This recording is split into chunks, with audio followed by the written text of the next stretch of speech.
Hello, today is Saturday, the 24th day of August 2013. Welcome to today's silver chart analysis video, multiple time frames for silver and a gold to silver ratio chart as well. My name is Derek. And before we get started, I got a couple numbers as you can see on the screen. One says 31.9 million, one says 33.7.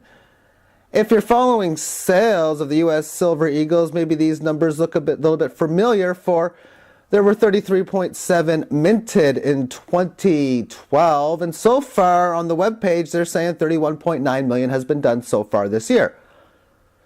Well, it's only 1.7 million to go to get to last year's number. That's only a little over 5% of what's already been done. We're pretty much there. Yet there's all of September, October, November, and December. That's 4 months, and then 1 week to finish off August. That's 4 months, 1 week, over 33 1/3% of the year to be played. And the mintage is pretty much the same. What does this tell us? It tells us demand is surging more than high demand already was. Now, who are these 60+ million people that have bought in silver over the last couple of years? I would presume, and keyword is presume, that the majority of these that they sell are sold to major dealers. There's a lot of them, dealers like Gainesville, APMEX. There's, like I said, quite a few of them out there. And they buy Silver Eagles in the mass because we, the people, are buying these Silver Eagles as well. So that would be one area where they would come from. But nonetheless, demand is high. When you understand how fiat currency is created, that is no surprise why. And if you understand how the charts are showing the prices, then you would understand that they are definitely not oversold. Okay, let's get started within this daily chart. Now, during this entire bear market, one of the things that I was talking about was how it wasn't even able for the highest level to get above this front-weighted 18 average of highs. And in today's video, I'm going to be talking about each one of them in the time frame of what the message of the market is saying, because right now, of course, it's in an uptrend, which means that the benefit of the doubt is for the long side, the bulls, or for the price to go higher, however you want to describe it. I want to say a couple days where this thing, the lowest price, trades above the 18 average of highs in a row. Close this day, not quite. Well, this day it did it, and since then, every single day has done just that. And on Friday, it had a nice little breakout pattern, breaking resistance after about 1 week of correcting sideways through time. Now, this period here was fairly interesting because it had a significant low, breaking the low of the last 2 days, and at the end of the day, it recaptured it. That low, of course, held and stayed. And now it's breaking through, and now you look at this line here, you can say this line is just really not in play. It's not that great of a Fibonacci hit this time, because if it was, then why did we top here and not there? And then on Friday, it has just broken through it. Although sometimes that's the case with Fibonacci, there are multiple time frames where the range of the low 23s to the high 23s was the significant resistance area. Now, from my look at the charts, I don't see much resistance in the $24 range, nor in the $25 range. I see the next level coming to 26. And as this was going down, what seemed extremely obvious is regardless of when it bottomed, whether the bottom would have been here, whether the bottom would have been here, where we were now at 1821, or 17 or 12, that 26 was going to be a significant resistance level, and it looks as if that play or that number might come into play very soon, and definitely a viable target for next week. When you see the pattern of breaking on this 18 average like it has, one of the things that you're looking for is that to pull back to the 18 average and then lift higher. Now that hasn't happened yet, and that doesn't necessarily mean it's going to. And at some point during this run up, you're going to have to say, okay, this is most certainly in that of a bull market, and you have to give all of the benefit of the doubt for the prices to continue going higher, thus making a pattern of higher highs and higher lows.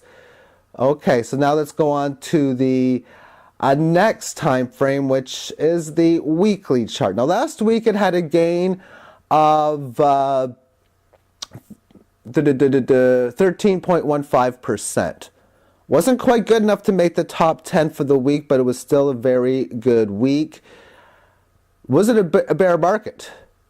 So now how has the message changed? For just making it into this 18 average and going sideways makes it go neutral. Even breaking above it, a decent or okay amount, makes it go neutral. But now the message of the market is starting to change. For you followed up that large 13% up week with, only a 3.5% up week, but you came right up to this line. This line is the Fibonacci from the QE Infinity highs to the 38.2% level.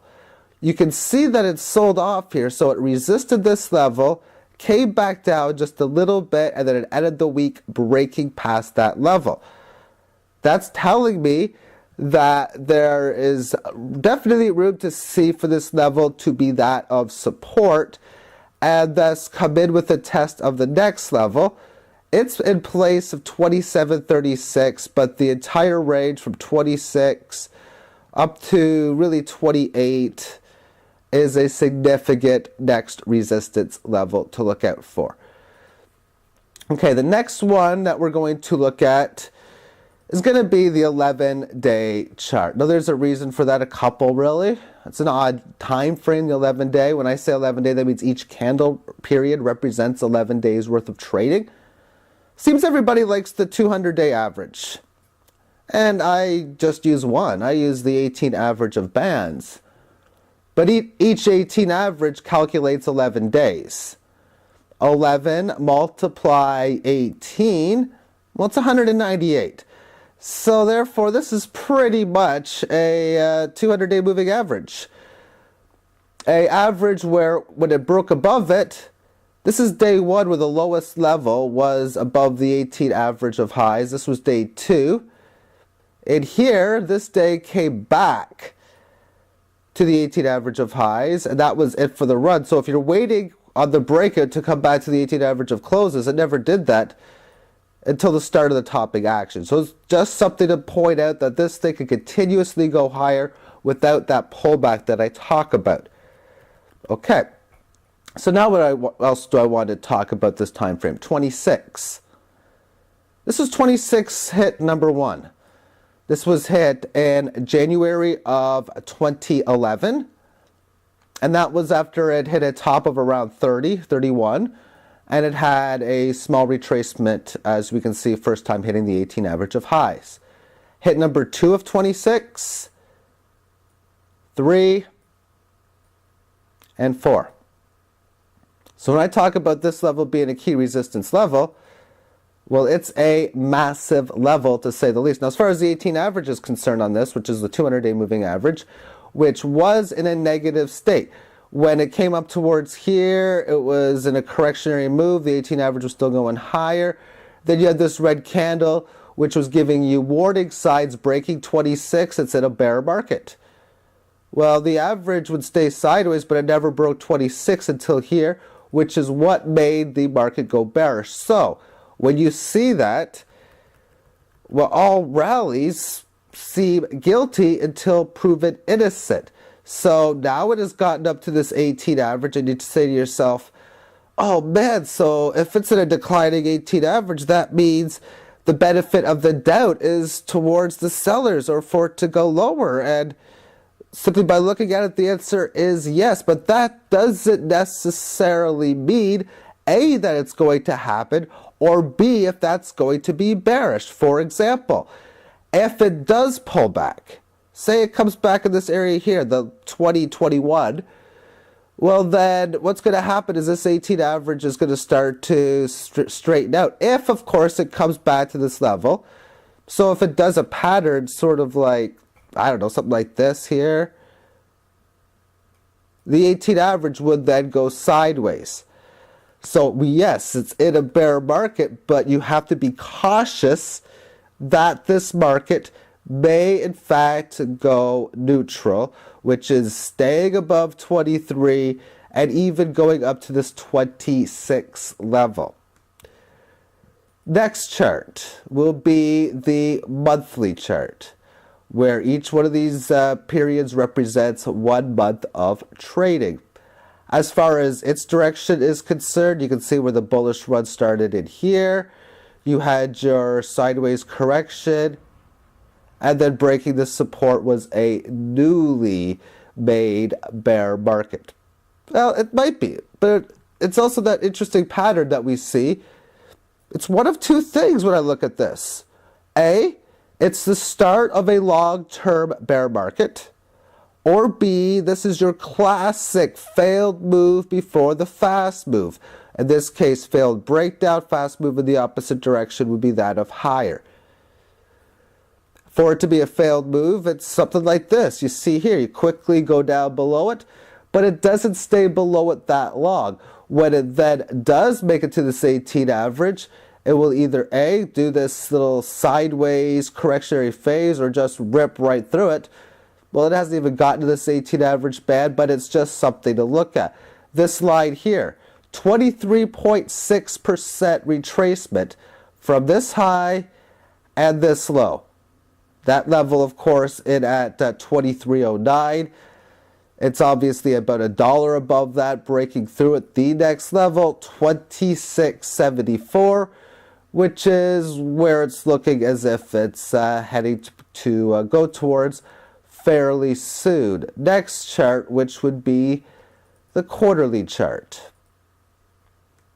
Within the quarterly chart, what does the 18 average tell us? Well, we were in a bull market. Hitting this little band here was neutral.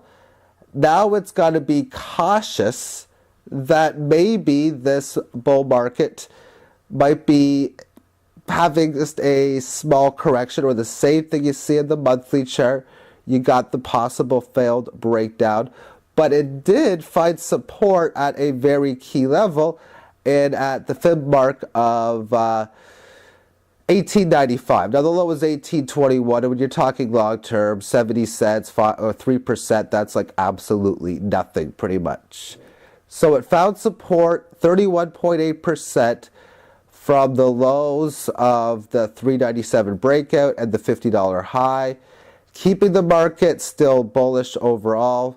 But mainly, again, when you see the pattern like this, enter this 18 average band and start to break this key resistance, then this thing would be ready to possibly explode. When you look at the chart analysis, the upper band is placed at 67.11.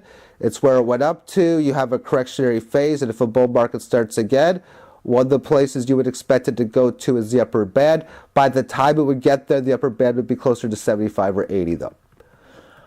Okay, so that would be that of the 3-month chart. You can say as far as where we see this now again, neutral to bullish. Final chart for silver is the yearly term time frame. The 18 average. Well, it's up, of course. It's been going up since, well, really in here. It's been in a bull market mostly for the entire time. It had a little bit of a correctionary phase in here, as you can see, and it was even technically declining, but it was not a bearish chart. Yes, the 18 average is declining. This upper band was declining. This lower band was not declining. That's a key thing there. Secondly, after breaking down, it didn't break down support because you broke down below this 18 average here. You found resistance at it. Start of a new bear market would have been breaking down below here and then having this average go lower. Thus, the lower band would have also went lower as well, but of course that did not happen. So this was showing signs of the failed breakdown. Oftentimes from failed moves can create fast moves. There's the run up higher, so you have the hit here. You hit it again, pull back. What I notice about charts is if you hit a key resistance level, successfully make a significant higher low, which in this case is 350 really, and then have a test of the level again, you highly increase the odds of taking that level out. So that's what I see here. People talk about the cup and handle. You know what? I really don't see it coming into play. I don't think we have enough time for a cup and handle to come into play. We need to see this, need to see a little bit of this. Well, that would take us to about 2018, 2017. I really don't see that playing. You never know, but I would be shocked, of course, if it did. Final chart, gold to silver ratio. This is a 25-day time frame, each one of these periods representing 25 days. Interesting pattern, to say the least. Now, the chart is choppy. Why is it choppy? Because you're in this little downtrend, you broke above it. Now you want to find support at this level, but you failed to do so.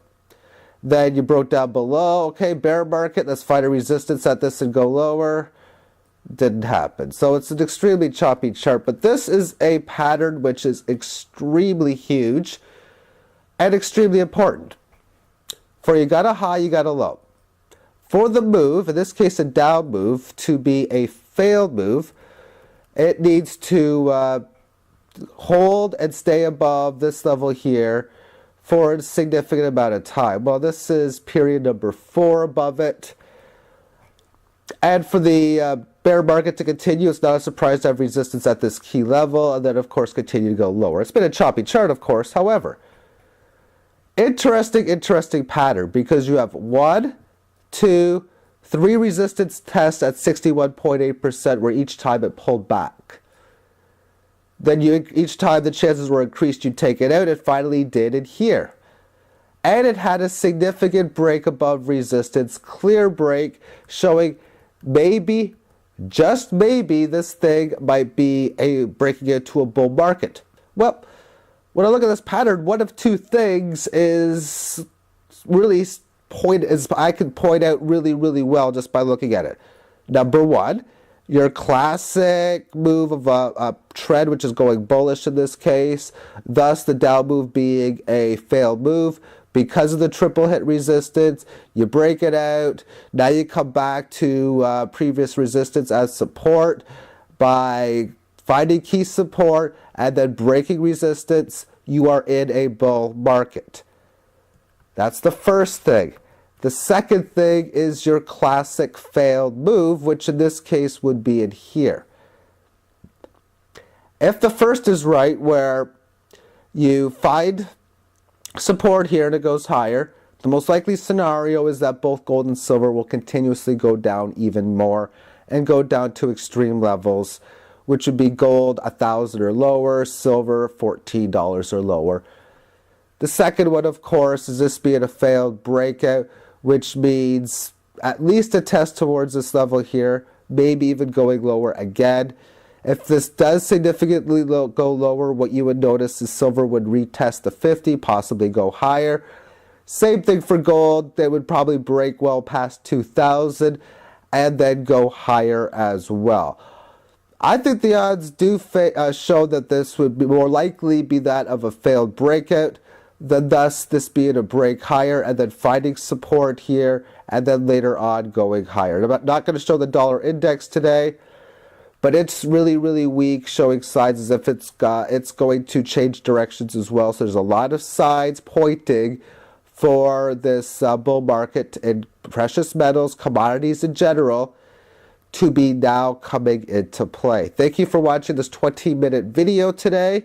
Have yourself a magnificent weekend. Bye-bye.